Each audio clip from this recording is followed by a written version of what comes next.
નમસ્તે દર્શક મિત્રો. રાજકારણ દિલ્હીમાં અત્યારે ગરમાયું છે. દિલ્હીની સાથે સાથે મહારાષ્ટ્રમાં પણ ગરમાયું છે અને ઉત્તર પ્રદેશ તો છે જ, બિહાર પણ છે. તો આ ત્રણ રાજ્યો અત્યારે સૌથી વધારે ચર્ચામાં છે, કારણ કે આજે વડાપ્રધાન પોતે પણ રાષ્ટ્રપતિ પાસે ગયા હતા અને રાજીનામું આપ્યું છે વડાપ્રધાન તરીકે, અને ટેરકેટર એટલે રખેવાળ વડાપ્રધાન તરીકે અત્યારે નરેન્દ્ર મોદીને ચાલુ લેવા માટે કહ્યું છે. પરંતુ સૌથી મોટી વાત તો એ છે કે હવે બની શકે કે રાજકારણ થોડુંક પરિવર્તન થઈ શકે છે, કારણ કે મહારાષ્ટ્રમાં જે રીતે ત્યાં થયું છે, ફડણવીસે કહ્યું છે કે ભાઈ હું રાજીનામું આપવા તૈયાર છું મારી જવાબદારી સ્વીકારીને, અને ત્યાં કદાચ ઉદ્ધવ ઠાકરે, જે સોનિયા ગાંધી સાથે આપણે જોઈ રહ્યા છીએ ઉદ્ધવ ઠાકરેને, એ ત્યાં મહત્વની ભૂમિકા આવી શકે છે. ફરી મુખ્યપ્રધાન બનાવવાની અંદરખાને એક ચર્ચા પણ થઈ રહી છે. જો એવું થાય તો એમના જે 14 ધારાસભ્યો છે એ એનડીએને ટેકો આપી શકે છે, સપોર્ટ આપી શકે છે, અને મહારાષ્ટ્રમાં એ મુખ્યમંત્રી પણ બની શકે છે. કારણ કે જોયું છે કે મહારાષ્ટ્રના લોકો બહુ નારાજ થયા છે, ખાસ કરીને એમને ઉદ્ધવ ઠાકરેને મુખ્યમંત્રી પદેથી દૂર કરવાથી. તો આ બધા જે હમણાં જે બધા છેલ્લે ડેવલપમેન્ટ થયું છે એમાં આ છેલ્લું છે મહારાષ્ટ્રનું, અને એટલા માટે હવે લટકતી સરકાર બની ગઈ છે. આપણે જોયું છે કે જે આ પ્રકારના કે ત્યાં નીતિશ કુમારની સાથે જે એનડીએની ઇન્ડિયા ગઠબંધનની પહેલી બેઠક મળી હતી એ સમયનો આ તસવીર છે.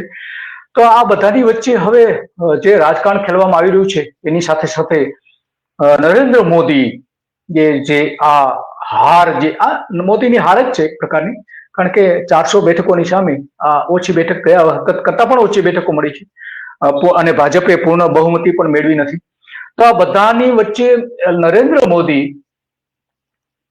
હવે પૂછીને કામ કરવું પડશે નીતિશ કુમારને અને ચંદ્રાબાબુ નાયડુને, એના ટેકાથી જો સરકાર બનાવે તો. જો આ બંને નેતાઓ આડા ચાલે તો હવે જે એક નવી ચાલ ચાલવામાં આવી છે ઉદ્ધવ ઠાકરેની, અંદરખાને જે રંધાઈ રહ્યું છે એ ઉપરથી તો લાગી રહ્યું છે કે કદાચ 14 સંસદ સભ્યો ધરાવતા ઉદ્ધવ ઠાકરેને પણ એની સાથે લેવામાં આવે. પરંતુ આ બધાની વચ્ચે જે કંઈ પરિણામો આવ્યા છે એમાં હજુ નરેન્દ્ર મોદી સુધરવા તૈયાર થયા હોય એવું લાગતું નથી, કારણ કે એમણે જે આ ખેલ ફરીથી શરૂ કર્યા છે, તોડજોડના, પક્ષાંતરનાથી લઈને ઘણા બધા દિલ્હીમાં જે શરૂ કર્યા છે એમાં એમણે હજુ એ સુધરવા તૈયાર નથી. પરંતુ નરેન્દ્ર મોદી લખી રાખે સંસદની જે બિલ્ડિંગ છે, એનું સંસદ ભવન છે, એમાં એની જે ઓફિસ છે, ઓફિસમાં એ લખી રાખે આ વાક્યો, કેટલાક વાક્યો જે આ પરિણામના આધારે કે તમારે શું કરવાની જરૂર છે એ લખી રાખવા જોઈએ વાક્યો. કારણ કે આ નરેન્દ્ર મોદીની હાર છે. પહેલું વાક્ય રાખવું છે કે મારી હાર છે. મોદીની હિન્દુત્વની, કોમવાદી અને મૂડીવાદી નીતિ અને સરમુખત્યારશાહીનું જે વલણ છે એમાં સૌથી મોટી હાર છે.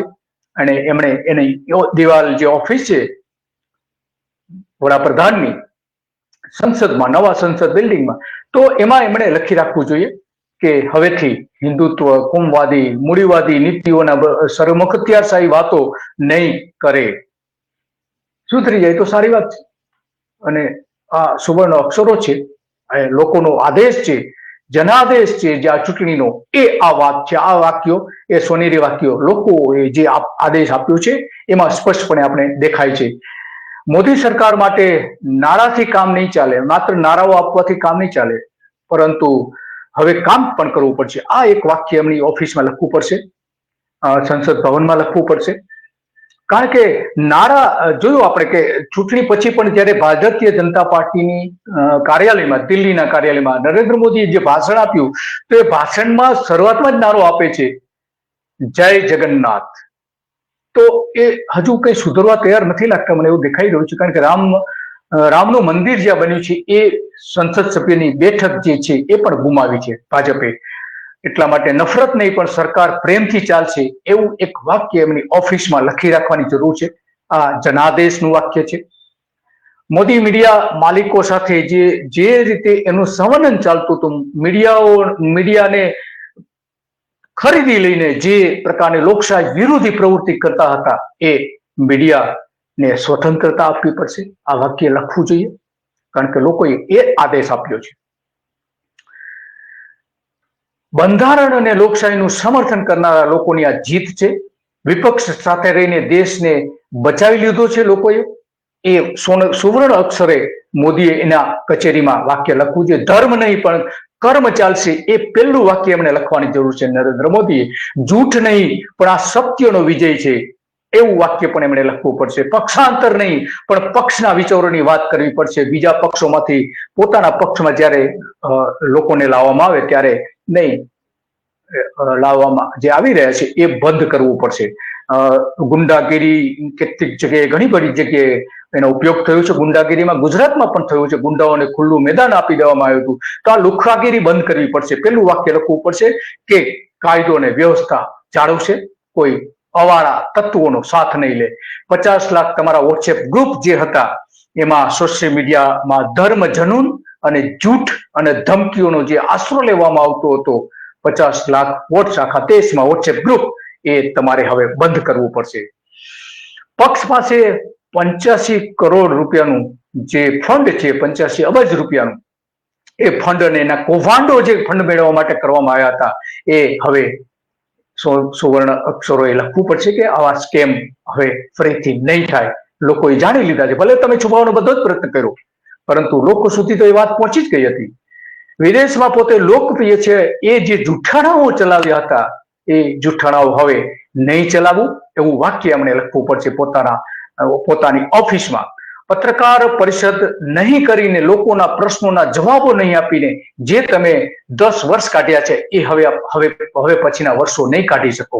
એ વાક્ય તમારે લખવું પડશે કે પત્રકારોને હું સરળતાથી મળીશ. પત્રકાર એટલે કે પત્રકાર પરિષદમાં જે સામે 100 પત્રકારો ઉભા હોય અને 100 પત્રકારોના પ્રશ્નોના જવાબ આપવાની તમારી તૈયારી રાખવી પડશે.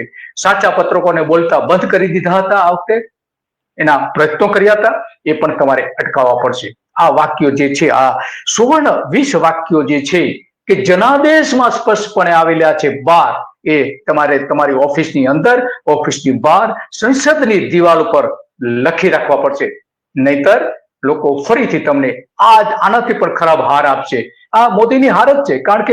કારણ કે જે જનાદેશ હતો, મોદી એવું કહેતા હતા કે મોદી પોતાના ચહેરાને આગળ ધરીને ચૂંટણી લડતા હતા, મોદીની ગેરંટીની વાત કરતા હતા, મેં કરતા હતા કે હું જે મોદી છું એ વાત કરતા હતા, મોદીની વાત કરતા હતા દરેક સભામાં. એ હવે બંધ કરવું પડશે. અને એનડીએ કે ભાજપ ક્યાંય એ બોલતા નતા, હવે એ તો બોલવું જ પડશે. હવે એનો કોઈ છૂટકો નથી. આ હાર માટેનું મોટું કારણ છે. બનારસમાં પણ જે જીત થઈ છે મોદીની, એ હાર છે. કારણ કે 1.5 લાખ મતથી જીત એ મોટી જીત નથી. અને એટલા માટે જો માનો કે એની સામે શ્યામ રંગીલા ઉભા હોત કે પ્રિયંકા ગાંધી ઉભા હોત એની સામે, તો મોદીની ભૂંડી હાર થઈ હોત. એ આ પરિણામોએ સ્પષ્ટપણે બતાવી દીધું છે. એની સામે મજબૂત ઉમેદવાર નતા. કેજરીવાલ જો હોત તો પણ એમાં હાર થઈ હોત આ વખતે નરેન્દ્ર મોદીની. કારણ કે 2014માં જે મત મળેલા હતા એ 5,81,000 અને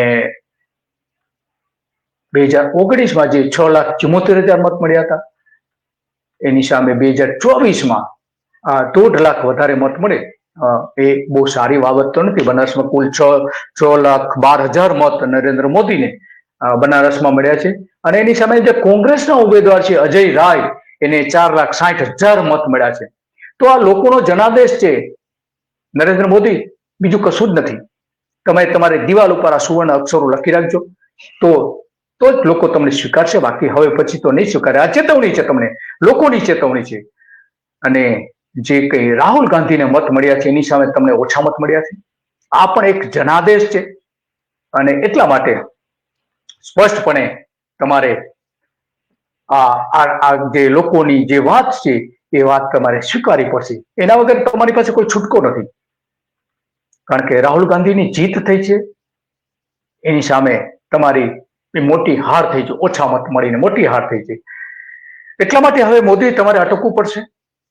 તમારી જીત નથી પણ તમારી કોમવાદી અને જનવિરોધી નીતિઓ અને તમારા સર્વખત્યારશાહી ભલ્યા વલણની આ મોટી હાર છે. નૈતિકતા કહે છે કે મોદી હવે તમારે વડાપ્રધાન પદ છોડી દેવું જોઈએ, પરંતુ છતાં પણ હજુ તમે વળગી જ રહ્યા છો અને તોડજોડની રાજનીતિ દિલ્હીમાં બેસીને અત્યારે કરી રહ્યા છો. કયા પક્ષને કઈ રીતે તોડવો એ પણ તમે કરી રહ્યા છો. તો આ બધાની વચ્ચે સ્પષ્ટ જનાદેશ જે આવ્યો છે એમાં સ્પષ્ટપણે લોકોએ કહી દીધું છે કે હિન્દુ મુસ્લિમ નહીં ચાલે, બિલકુલ નહીં ચાલે. લોકો શાંતિથી રહેવા માંગે છે. લોકોને ઉશ્કેરીને તમે મત નહીં મેળવી શકો. લોકો ઈચ્છે છે કે એમને સારું જીવન મળે, સારું સુખમય જીવન મળે, સારા ઘરમાં રહી શકે, સારો ખોરાક મેળવી શકે ભેળસેળ વગરનો અને શુદ્ધ ખોરાક મેળવી શકે, અને સૌથી વધારે કે સારી રોજગારી મેળવી શકે. આ બધી જ બાબતો હવે જે સામે આવીને ઊભી છે, એટલા માટે સ્પષ્ટપણે કહી દીધું છે. લોકોએ સ્પષ્ટ આદેશ આપી દીધો છે. ખાસ કરીને રામ જન્મભૂમિમાંથી નરેન્દ્ર મોદીને લોકોએ સ્પષ્ટ આદેશ આપી દીધો છે. અયોધ્યાનું જ્યાં રામ મંદિર બનેલું છે, એના સંસદ સભ્ય છે, એને હારનો સામનો કરવો પડ્યો છે. આ સૌથી મોટું આ ફેક્ટર છે કે તમે હિન્દુ અને મુસ્લિમની વાત કરીને અયોધ્યામાં ભલે રામ મંદિર બનાવી દીધું ટ્રસ્ટ દ્વારા, પરંતુ લોકોએ એ સ્વીકૃતિ નથી આપી. એને નથી આપી, બિલકુલ નથી આપી. મોદી અને યોગી માટે સ્પષ્ટ સંદેશ છે, અને ગુજરાતમાં પણ સ્પષ્ટ સંદેશ છે, એક બેઠક આપીને. તો આ જે પરિણામો જે આવ્યા છે એની સામે આટલા એકદમ સ્પષ્ટપણે કહી શકાય છે કે સાયકલ ભારે પડી છે ભારતીય જનતા પાર્ટીના બુલડોઝર, યોગીના બુલડોઝરની સામે અયોધ્યામાં. અને બીજી વાત કે તમે એક ગુંડાગીરી કરનારા, લોકોને કચડી નાખનારા, ખેડૂતોનો આંદોલનો ઉપર જીપ ફેરવીને હત્યા કરનારા ને લખીમપુર ખીરીમાં કેન્દ્રીય ગૃહમંત્રી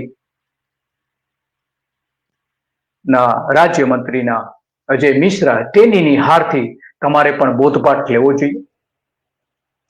થાર હોય કે બુલડોઝર, જનતાએ કચડી નાખનારને જનતા માફ નહીં કરે, ક્યારેય માફ નહીં કરે. બુલડોઝર ચલાવીને ગુજરાતમાં પણ બંધ કરો. હવે આવું બધું નહીં ચાલે, લાંબુ નહીં ચાલે.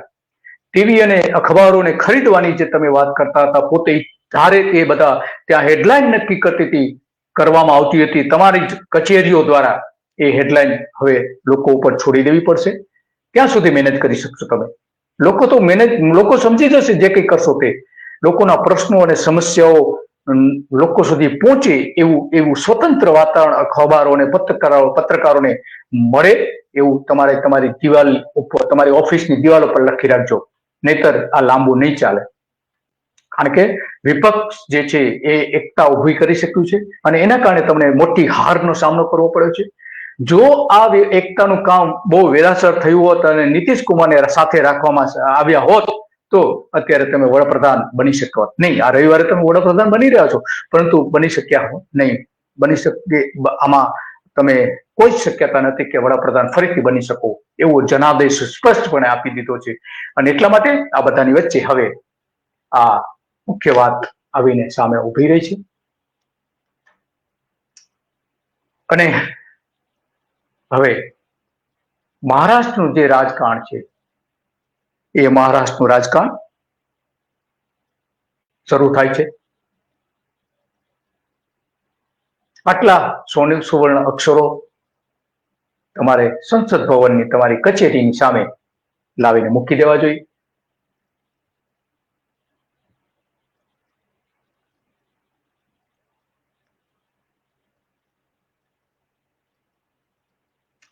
જો આ નહીં સ્વીકારો, તમે તમારી જીદ નહીં છોડો, તો હવે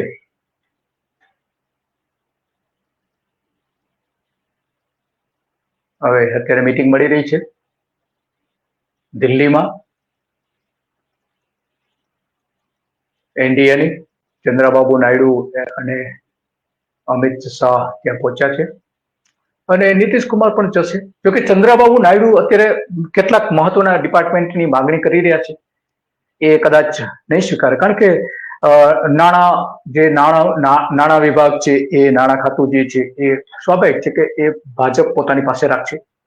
ગૃહ પ્રધાન તરીકે ગૃહ ખાતું જે છે એ પણ પોતાની પાસે રાખશે. એવું બની શકે. રાષ્ટ્રપતિને રાજીનામાનો પત્ર જે આપ્યો હતો ત્યાંના દ્રશ્ય છે. આજે કેટલાક અખબારોમાં જે હેડલાઇન આવેલી છે એ આપણે જોઈ રહ્યા છીએ. સુપર 6 રાજ. ગુજરાતમાં જીતીને હારે મોદી ચુકાંત.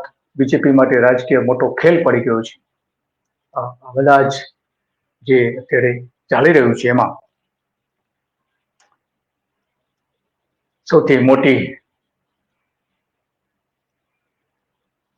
આ છેલ્લી પરિસ્થિતિ છે. આજે જે સાંજે 4 વાગે કેટલા રાજકીય પક્ષોને મતો મળેલા છે, કેટલી બેઠકો મળેલી છે, એની સ્પષ્ટ વાત છે.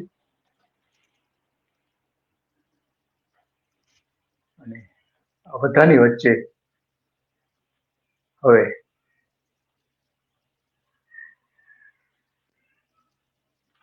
લોકોની વાત જે છે એ સ્વીકારવી તો પડશે.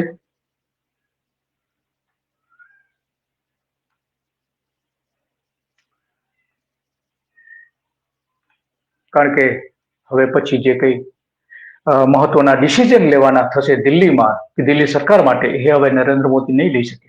અને એને નેચરની વિરુદ્ધ છે કે આ સરકારને લાંબી ચલાવી એમના માટે મુશ્કેલ થઈ જશે. તો બની શકે કે મધ્યસત્ર ચૂંટણી પણ આવી શકે. અને એટલા માટે આ સરકારને જો ટકાવી રાખવી હોય તો એના માટેના ઘણા બધા પ્રયત્નો પણ ચાલુ કર્યા છે. ખીચડી સરકાર, એટલા માટે તો ખીચડી સરકાર કહેવામાં આવેલી છે.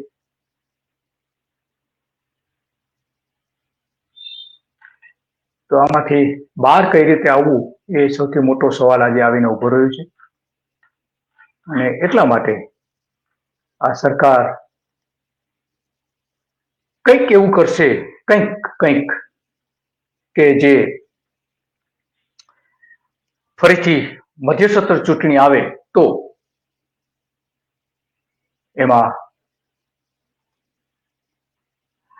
એમને જીતવાની શક્યતા ઊભી થાય.